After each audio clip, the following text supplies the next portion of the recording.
Okay.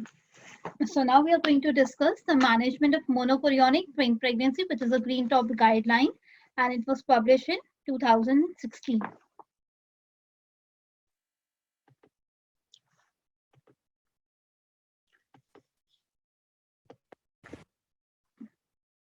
Okay. So what is the introduction? That a monochorionic pregnancy, it's a multiple pregnancy, which is most commonly a twin pregnancy, in which the babies, they are dependent on a single shared placenta. And approximately 30% of the twin pregnancies in UK, they are monochorionic. 30% of the twin pregnancies in UK, they are monochorionic. There has been an increase in all the types of multiple pregnancies with the increasing use of assisted reproductive technology, the social and the demographic changes in the population associated with migration, and the deferment of the pregnancy to a later maternal age. So the most common reason we do have the multiple pregnancy is basically I'm so sorry. It is because of the assisted reproductive technology. If the assisted reproductive technology that is done, if the embryo transfer it is done using by the day 5th of the blastocyst transfer, it usually forms the monochorionic pregnancies are formed compared when it is done in the cleavage 3 days on the 3rd day of the transfer on the cleavage state basically. So we need to remember this point that assisted reproductive technology is the main reason for having multiple pregnancy. If it is done using the day 5 blastocyst transfer, it is more associated with higher rate of monozygotic twinning as compared with the cleavage stage, which causes the day 3 transfer of the embryo.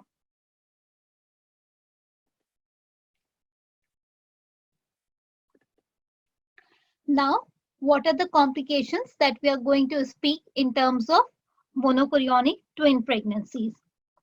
There are 4 complications that are specific to monochorionic twin pregnancies. That is twin to twin transfusion syndrome, the selective growth restriction.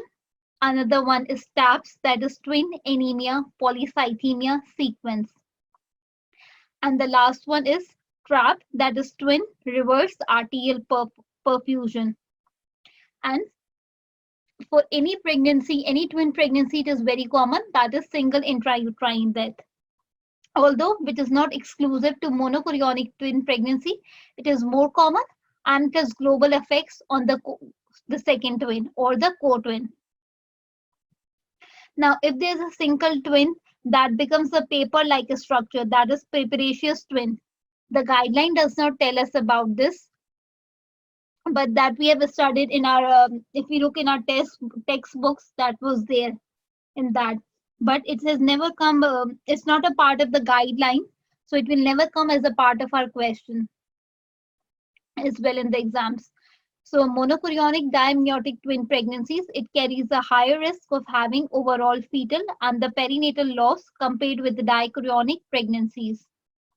Furthermore, monochorionic monoamniotic pregnancies, where the both twins are in a single amniotic sac, that is, it forms 1% of the monochorionic twins. They carry a very high risk of having a perinatal loss, most commonly before 24 weeks of pregnancy. So very important, you need to remember that monochorionic pregnancies, they form 30% and monochorionic monoamniotic is 1% only. Dr. Anusha, can you show the previous slide? Yes. Okay, thank you. No problem. So monochorionic pregnancies will be 30% and monochorionic monoamniotic, they will only be 1% of the total monochorionic. That is 1% of out of 30 will be monochorionic monoamniotic. Now we are going to discuss the individual complications that are associated with the twin pregnancies. So first of all, we are going to discuss about the twin to twin transfusion syndrome. Now, twin to transfusion syndrome, it forms up to 15% of the monochorionic pregnancies. And along with that, what happens in that, why it happens twin to twin transfusion syndrome? The reason is that because The blood flow is unidirectional. It flows from the artery to the vein, anastomosis in the placenta. It is only unidirectional. Now, how do we screen for that? We screen the woman in terms of monochorionic. We discussed previously in the previous NICE guideline that for monochorionic pregnancies, we monitor them from 16 weeks onward.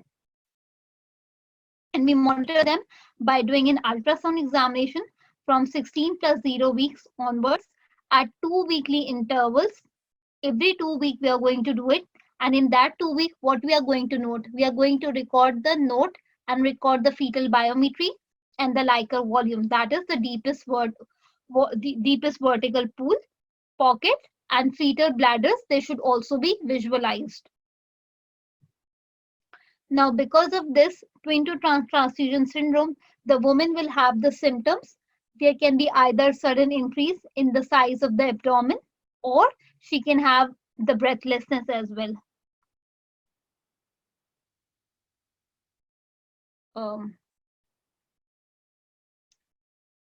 Now, this is the treatment. Okay, let me do this slide as.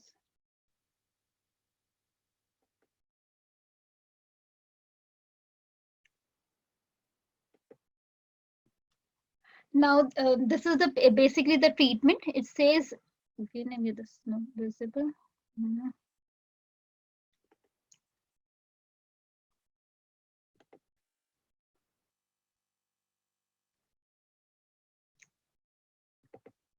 Okay, so if it is the twin to twin transfusion syndrome, how do we manage them?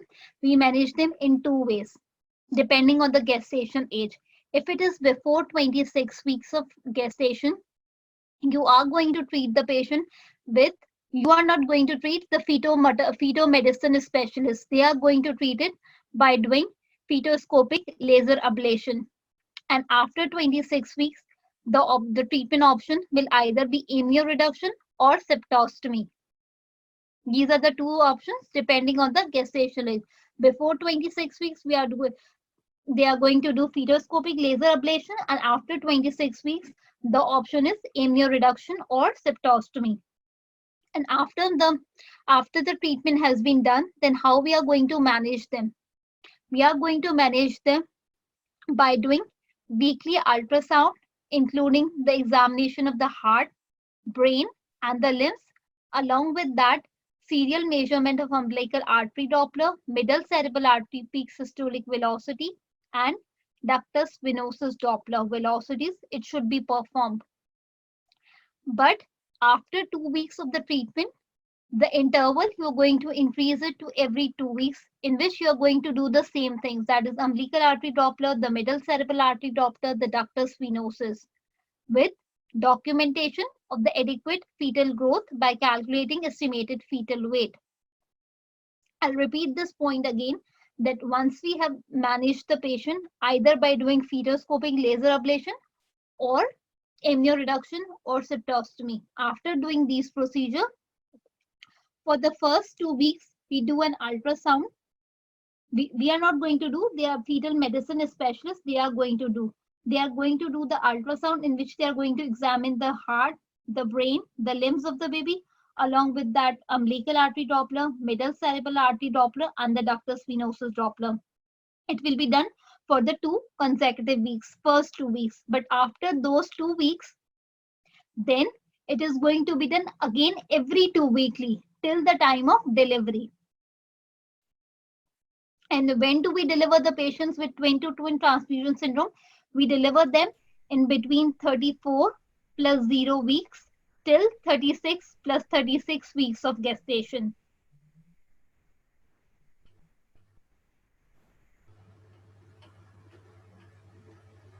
And how do we stage them now? It is very important for you all to remember the staging, because there are questions given in the scenarios in the EMQs, and you have to tell them that what is the stage of this twin to twin transfusion syndrome. They've given you this description, that is, these are the buzzwords they've given you, and you have to tell them that which stage it is. Is it 1, 2, 3, 4, 5? So we are going to discuss these staging now. So in stage 1, what happens? It is defined, there will be a discordance in the amniotic fluid volume. It is defined, there will be oligohydramnios in deepest vertical pool of less than 2 centimeter in the donor sac, and there will be polyhydramnios in the recipient sac, that is more than 8 centimeter before 20 weeks of gestation, and after 20 weeks it's going to become more than 10 centimeter. Along with that, there will be the bladder of the donor will be visible and Doppler studies will be normal. This is the stage 1 in which the donor twin will be having oligohydramnios. By oligohydramnios, we mean that is less than 2 centimeter of the deepest vertical pool. And in the recipient twin, there's going to be polyhydramnios. Before 20 weeks, it is going to be more than 8 centimeter. And after 20 weeks, it is going to be more than 10 centimeter. Along with that, donor of the bladder will be visible and the Doppler studies will be normal. Now, in terms of stage 2, the bladder will not be visible for the donor twin and there will be severe oligohydramnios. Why it happens severe oligo? Because of the anuria. And the Doppler studies, they will not be critically abnormal. Now, in stage 3, the Doppler studies, they will be critically abnormal. They can be abnormal either in the donor twin or the recipient twin. And they are going to be abnormal in the umbilical artery Doppler. In the Doppler, or there can be abnormality in the venous Doppler velocities in the recipient. That is, in the terms of recipient, there will be reverse flow during atrial contraction within the ductus venosus or pulsatile umbilical vein velocities. I'll repeat this point again. In stage 3 of twin-to-twin transfusion syndrome, in the donor twin, there will be abnormality in the umbilical artery Doppler. And in the recipient, there is going to be abnormality in the ductus venosus. What is going to be that abnormality? There will be reverse flow during the atrial contraction, or there can be pulsatile umbilical vein velocities. In a stage 4, there is going to be ascites. There can be pericardial effusion. There can be pleural effusion, scalp edema, or hydrops. They are going to be present only in the recipient. Remember, in a stage 4, the recipient is going to be affected. In a stage 5, there can be death of either one or both the babies. They have died and they're not amenable to therapy.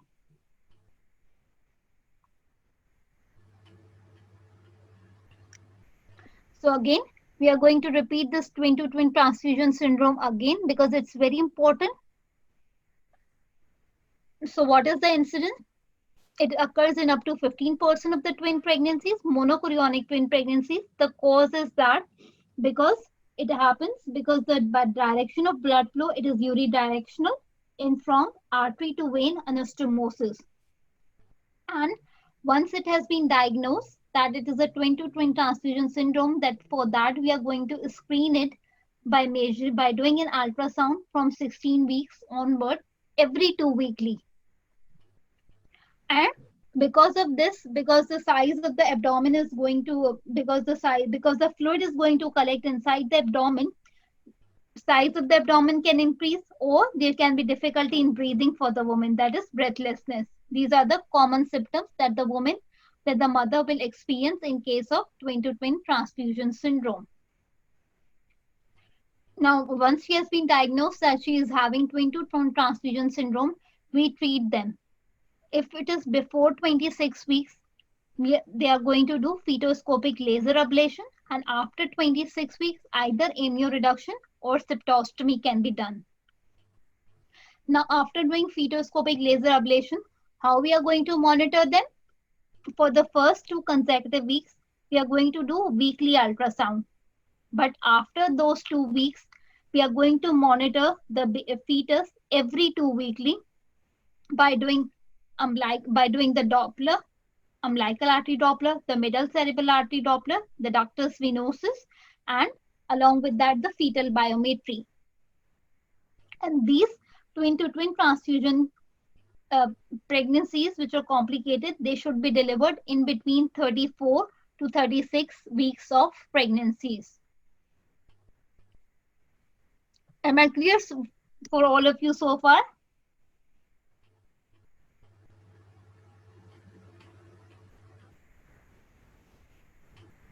Am I clear to all of you? Yes. Yes, ma'am. Yes. So please, can anyone, let's discuss, let's tell us, can anyone tell me the staging?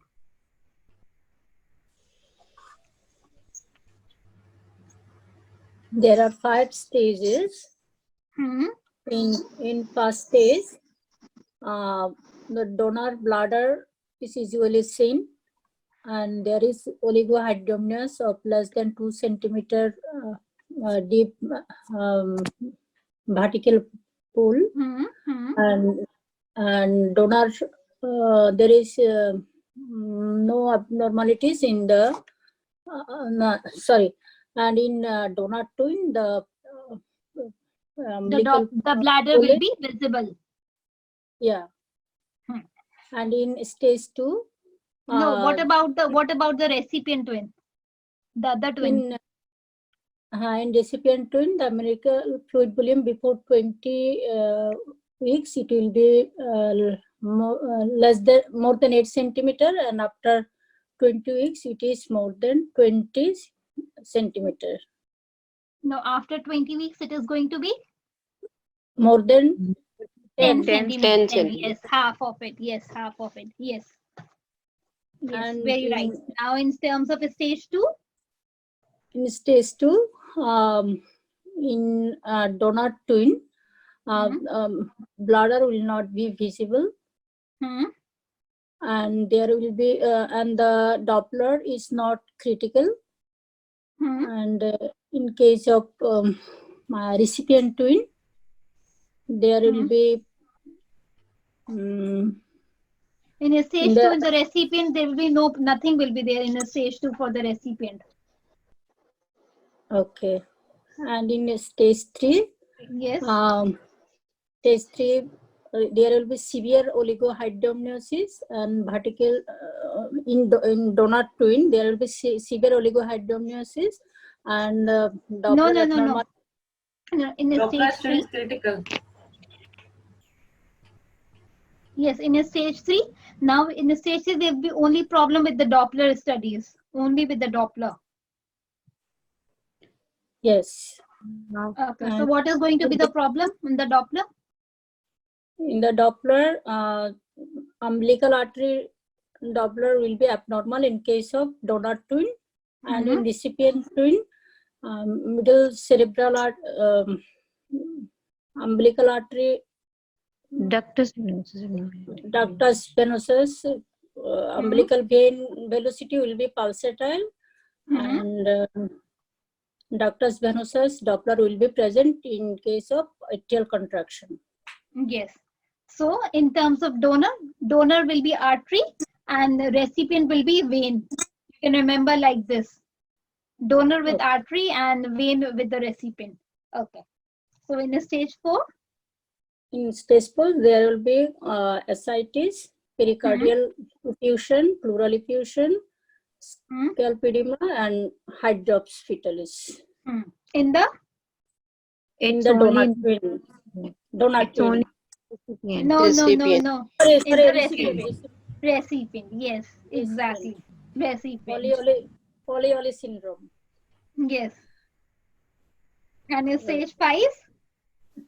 One or both babies may die. Yes. Thank you so much, Chanda. Such a brave, because it's really very courageous to speak in front of all the audience, Even if you speak wrong or right, no problem. But the good thing is that you spoke among all. I really appreciate for that. Okay, thank you. No. Now, the next complication that we have is the selective growth restriction. Now, what is the incidence? of that selective growth restriction, that it accounts for 10 to 15% of the monochorionic twin pregnancy. Why it happens? The cause is that there is anastomosis in between the fetal vessels, that is intrafetal placental anastomosis. But in case of twin to twin transfusion syndrome, there was the blood flow was unidirectional. And for screening, we use at each scan from 20 weeks, it will be done. In twin to twin transfusion syndrome, we screen the woman from 16 weeks of pregnancy. But in case of selective growth restriction, we screen the woman from 20 weeks of pregnancy.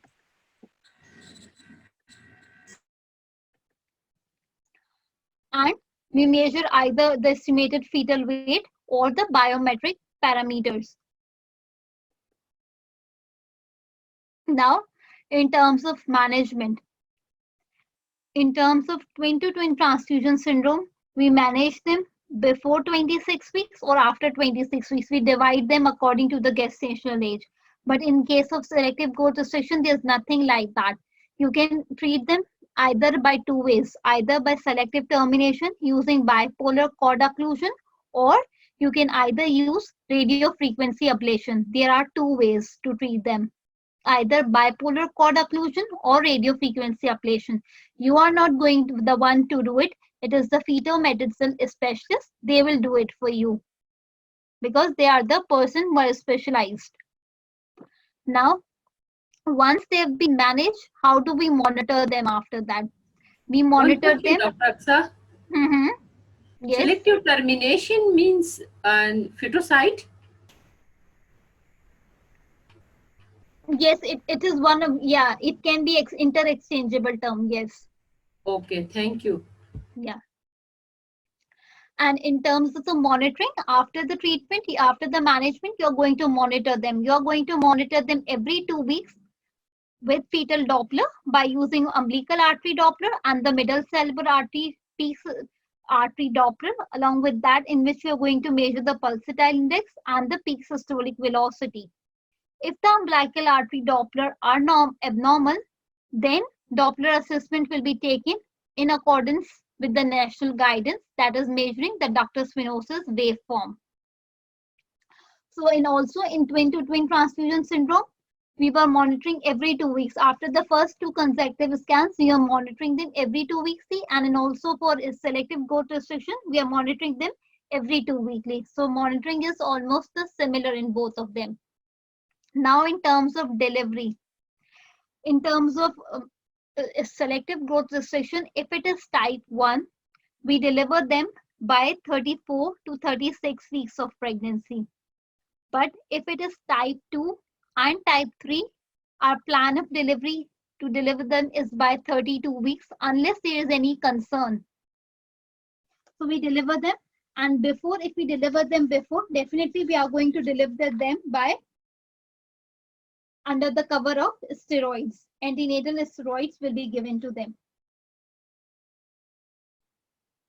Now, what do I mean by type 1, type 2, and type 3? Now, you need to see that selective growth restriction. By selective growth restriction, that mean that in between the weight of the twins of both the baby or the growth element, there's going to be difference of more than 20%. There will be growth discordance of more than 20%.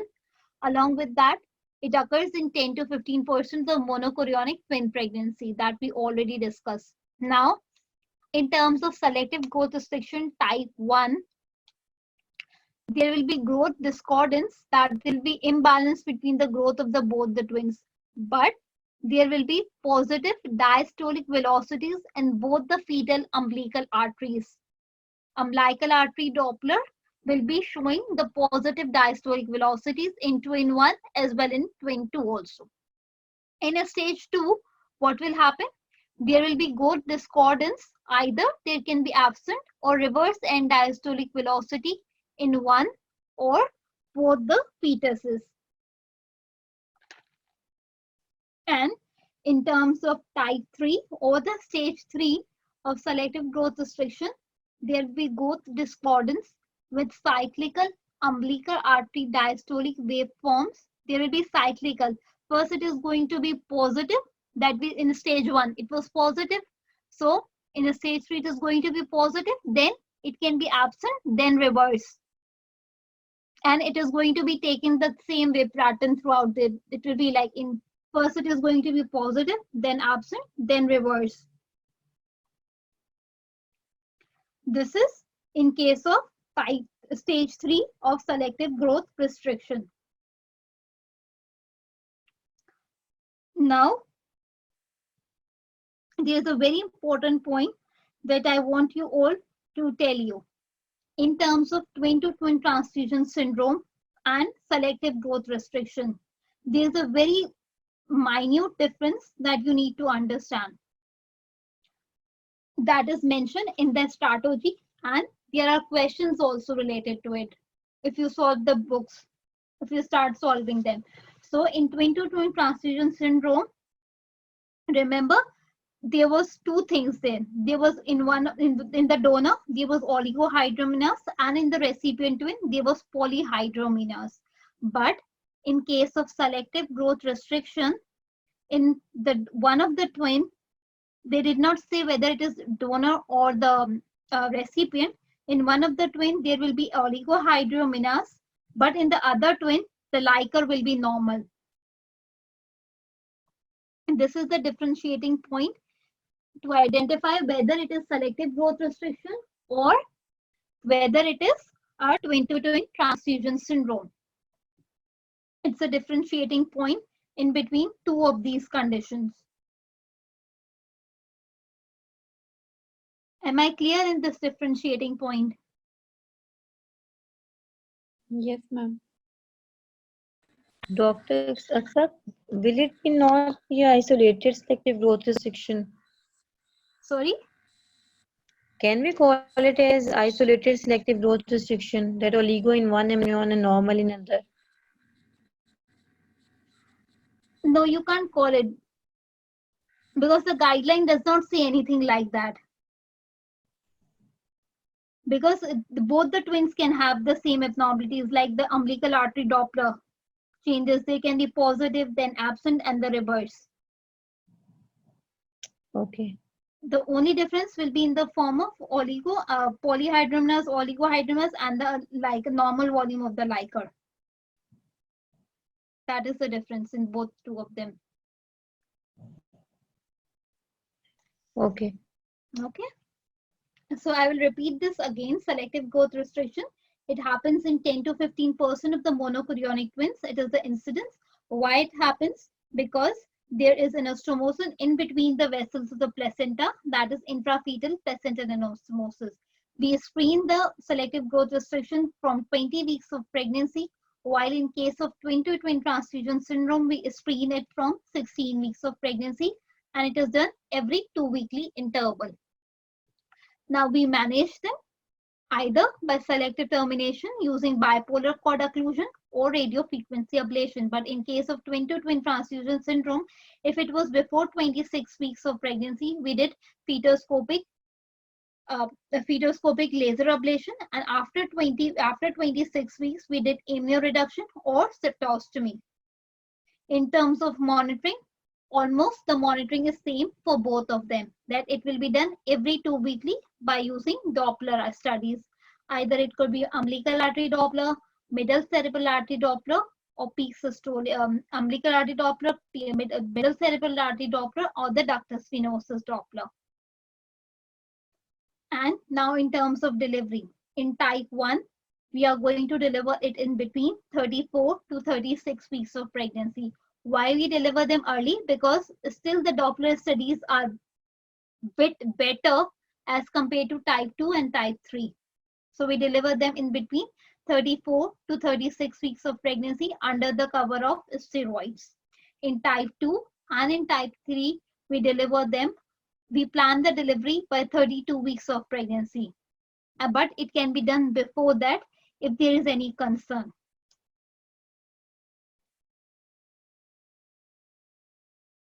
Now, can anyone? Okay, Yes. Yes, I'll repeat this point again. The difference in between twin-to-twin transfusion syndrome and selective growth restriction. In terms of twin-to-twin transfusion syndrome, the donor will always be oligohydramnios. In case of recipient twin, the recipient will always be polyhydramnios in case of twin-to-twin transfusion syndrome. But if we come and speak about selective growth restriction, in one of the twin, there will be oligohydramnios and the other twin will have the normal liker. Am I clear, Fumni, for you? Yes, I just want to know about what is, because you said in selective growth restriction that there is anastomosis at the level of the placenta. But in Yes, twin-to-twin transfusion, you said there is anastomosis of the arteria and venous. Where does that yes, occur? Is it at the level of placenta also? Because I didn't get that cause, the cause of the problem. yes. It occurs between the circulation, fetal circulation, not at the level of the placenta. It occurs at the level of the fetal circulation, blood circulation. Okay, that is for the twin-twin transfusion. Yes, yes. Okay. But the selective growth restriction is occur at the level of the placenta. Yeah, exactly. Okay, thank So you. no problem. So can you tell me the staging of selective growth restriction, if you don't mind? The stages, we have 3 stages of Mhm. selective growth transfusion. When Mhm. there is the growth discordances, but there is positive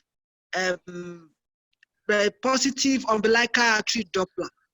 Mhm. Okay, that is for the type 1. For the type 2, there is growth discordance with absence of reverse endostolic volume in Mhm. one or both of the twins. Can be one or both twins. Yeah. Then the third one is that there is a cyclic, there is growth discordance with cyclical umbilical artery waveform pattern. That Mhm. is, it could be positive, then become absence, then become reversed. That is Excellent. the. This is the type 3. So for type 1, deliver them at 34 to 36 weeks, between 34 to 36 weeks Mhm. plus 6 days. Yeah. And for type 2 and type 3, we deliver them early, before 32 weeks. Yeah. And in both of them, we deliver them by giving? By giving steroids, you cover them with Yes. steroids. Yeah. Yeah. Excellent. Absolutely. Very good. Thank you so much. And there is an acronym that we can use if you want to remember the Quinteros. I can give it to you. Yeah. A is for amniotic fluid differences. Hmm. That is, you look at the amniotic fluid differences of both donor and the recipient. For the donor, it will be oligohydramnios, and for the recipient, it will be polyhydramnios. So that's for A. A, amniotic fluid differences. B means bladder. So bladder Yeah. of the donor will not be visible. And when it's not visible, it means that there is not enough circulation and there is oligohydramnios in the donor. And the Doppler will not be critically abnormal. That's where I remember it. Then for the C, C means there is critically abnormal Doppler studies. Yeah. So for the effusions, for the fourth one, that means there are effusions everywhere, ascites, pleural effusion, and all that. And the last one is death of one or both fetuses. Both of it. Yeah, That's the way excellent. I Yeah, it's a remember very good ABC. mnemonic. Yeah, ABCD, a very good mnemonic to memorize. Thank you so much for sharing with all of us. Yes. Okay, send me the mnemonics once again. Please, Chanda, share it in group A as well. I will share it in the group on the Telegram. Okay, thank you so much for that. Fadat. Yeah. Now, as the twin one, now the types of terms of survival rate. You don't need to remember these survival rates, just that you should be aware that what do I mean by these survival rates. In terms of type 1 SVR, as Yumi already told us, that there's going to be positive diastolic velocity. That is still the babies, the fetuses, they're having a good supply. So their survival rate will be higher. That is more than 90% of the survival. But in case of type 2, and in type 2, there will be absent or reverse umbilical artery Doppler. That means the fetuses, they are deteriorating towards the deteriorating size. So there's a high chance of demise also, that is up to 29%. There's a chance of demise of the growth restricted twin, and also there's a chance of preterm delivery. But in case of type 3, which is the cyclical one, that is there's going to be positive, absent, and reverse.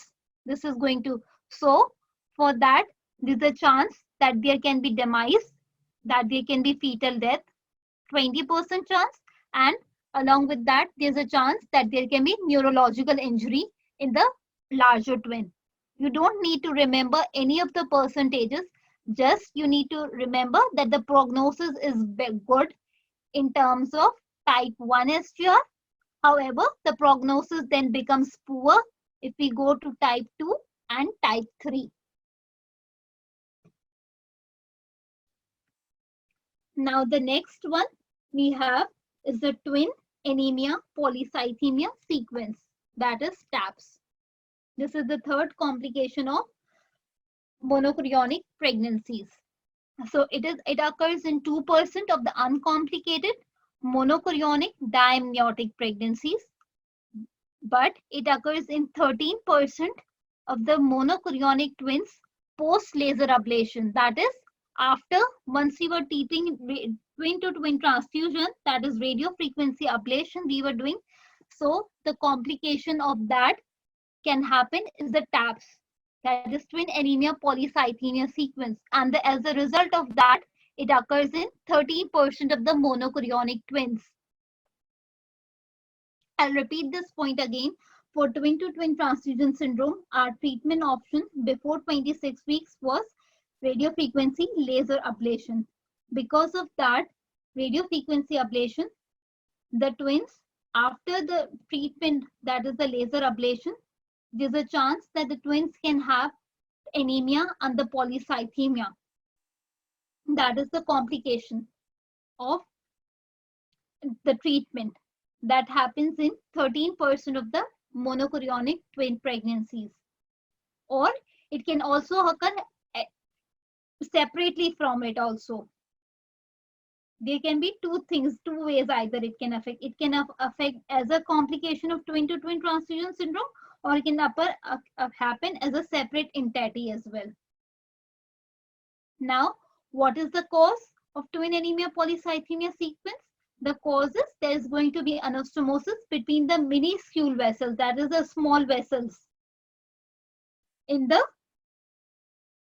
is going to happen in the minuscule anastomosis in the fetuses. Now, how do we screen them? We screen them.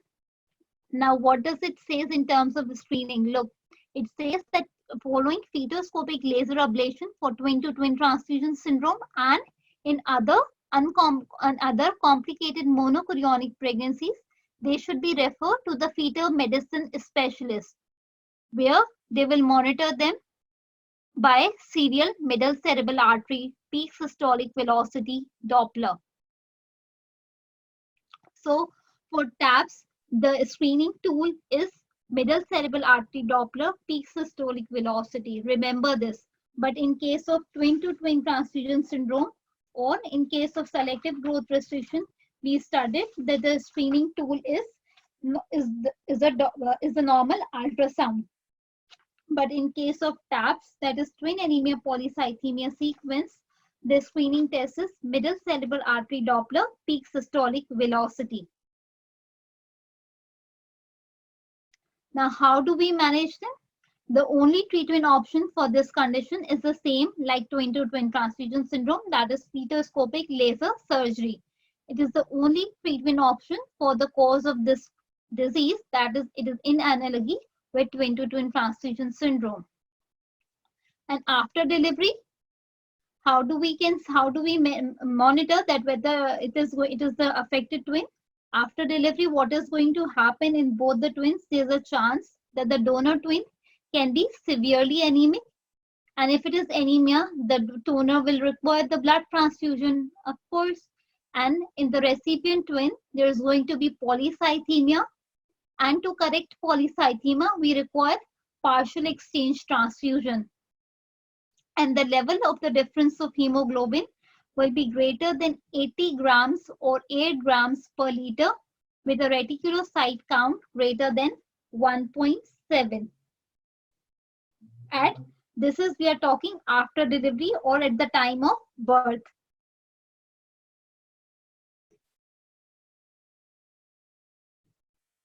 And now what is the staging of this condition? There's no any such staging. We just need to remember that in the donor, there's going to be fetal anemia.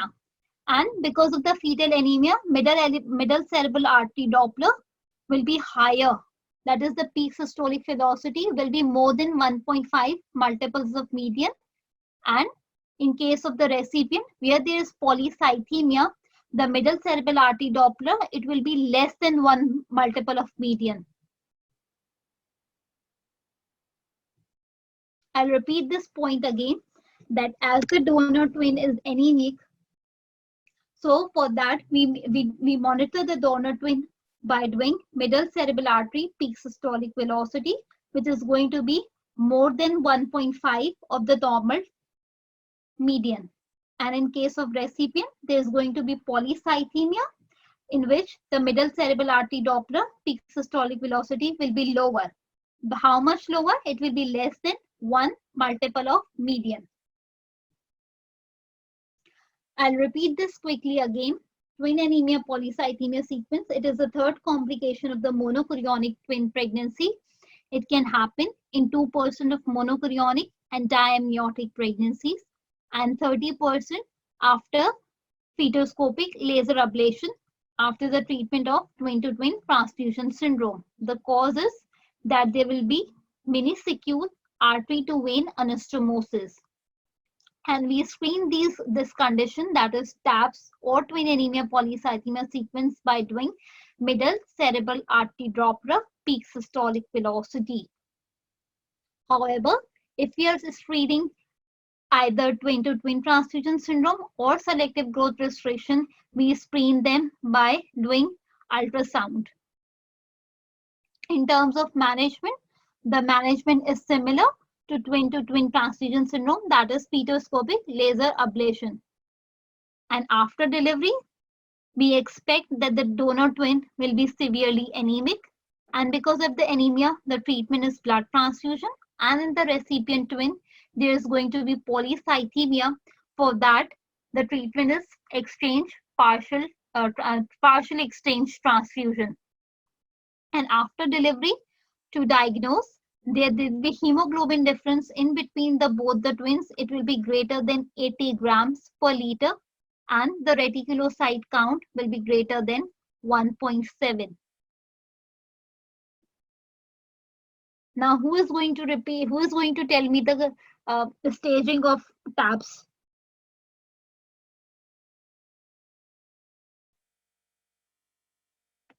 Please, anyone.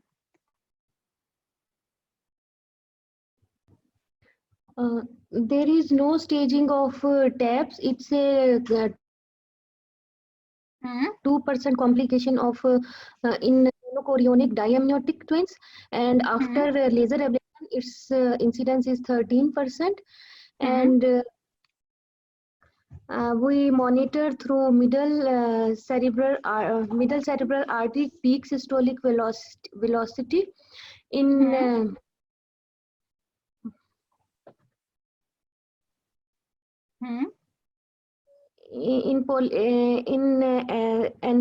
anemic fetus. The middle cerebral artery peak systolic velocity is less than 1 multiple of No. More than 1.5. Yes, in polycythemia, So, cythemic. okay. First, tell me about the donor twin. Okay, in donor twin, is anemic and the peak systolic velocity will be more. Okay. Yes. 1.5 multiple of median. And in recipient twin, it's less than 1 multiple of normal median. Yes. And what after delivery, what is going to happen? After delivery, we will check the hemoglobin difference and retic count. And if the difference is more than 8 gram and retic count difference is more than 1.7, then Excellent. we will diagnose after. Yeah. Thank you so much, Faris.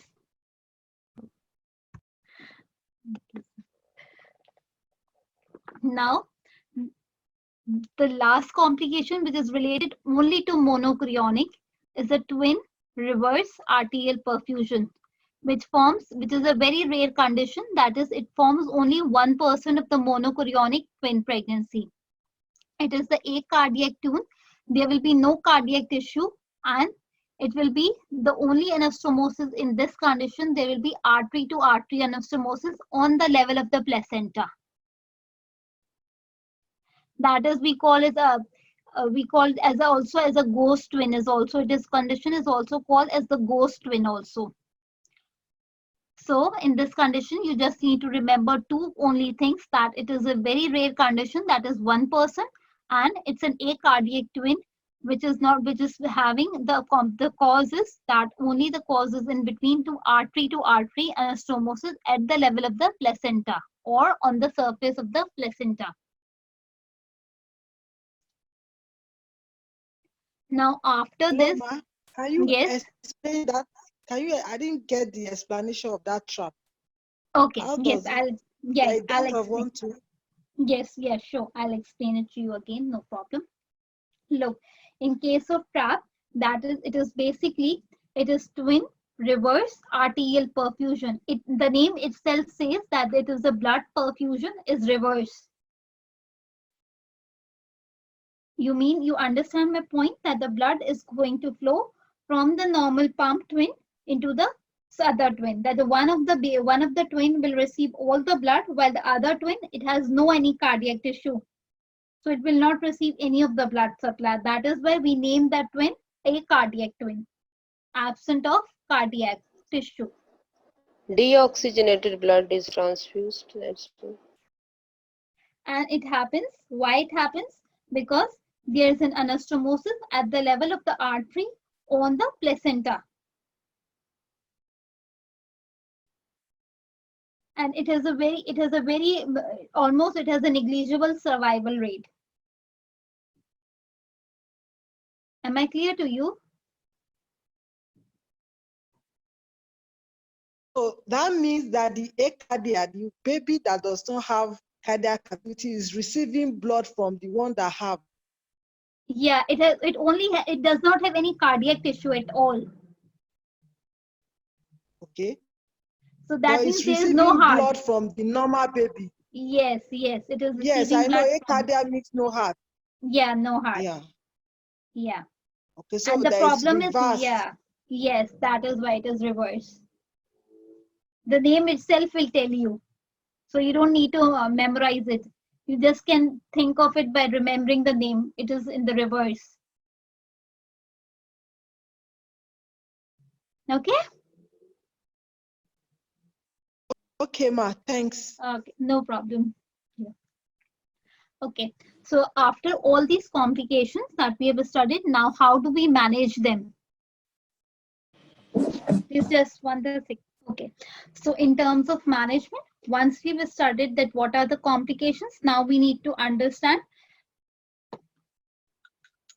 Now, once we've studied what are the complications, now we need to understand that what is going to be the further management plan from here.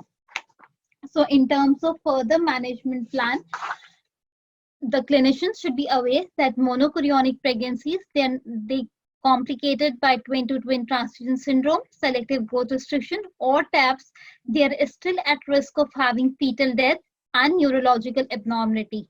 So after any of the treatment that has been done either for twin-to-twin transfusion syndrome, selective growth restriction, or twin anemia polycythemia sequence, this all will be done by the fetal medicine specialist center.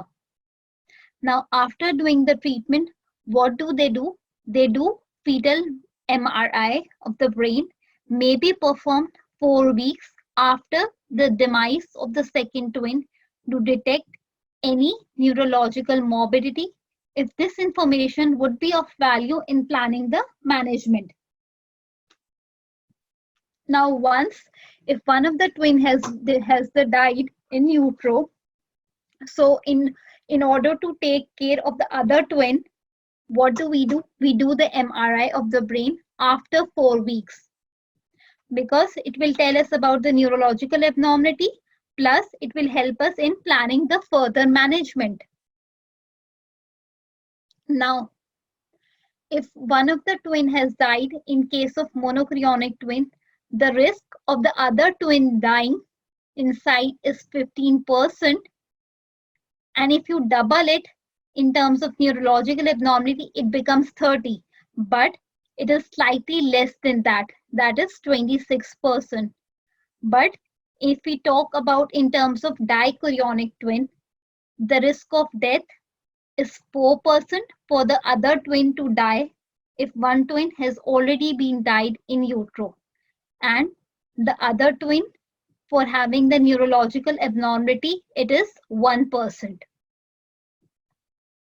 You need to remember these percentages because it has come as a SBA or a single best answer infrequently in the questions. In cases of monochorionic as well as in cases of dichorionic. Now we will talk about, first we will talk about specific complications related to monochorionic pregnancy we talked about. Now we are going to talk about the problems which are related. Yeah, okay, done, finished. All right, no problem. Okay, now we previously we talked about the problems related to the monochorionic pregnancy. Now there are two complicated problems which are common to the monochorionic monoamniotic pregnancy. One of them is the umbilical cord entanglement and the other one is the conjoined twins. Conjoined twins. Now you just need to remember that these are the complications or the specific problem in relation to monochorionic monoamniotic pregnancies. And conjoined twin, it is a very rare type of the condition. It is a very rare type of condition which happens in monochorionic monoamniotic twin pregnancy. You will refer the patient to the fetal medicine specialist. They will do the further management because the guideline does not tell us that what is the further management about this. We just need to remember up to this level that these are the only two problems which are specific to monochorionic monoamniotic pregnancies. However, if there is umbilical cord entanglement, it is visualized by using a color flow Doppler, and such a finding has been demonstrated to contribute to overall morbidity as well as mortality for the twins. And in terms of conjoined twins, it is a very rare, and by definition, they are monochorionic monoamniotic twin pregnancies. The prevalence is 1 in 90,000 to 1 in 100,000 pregnancies. The assessment, the prenatal assessment, is required in a tertiary fetal medicine center so that diagnosis will be confirmed and the prognosis can be discussed in conjunction with a multidisciplinary team. Only you need, just I'll repeat this point again, that in terms of monochorionic and monoamniotic pregnancies, you just need to remember these two specific problems, that is the umbilical cord entanglement and the conjoined twins. There's nothing more than that you need to remember.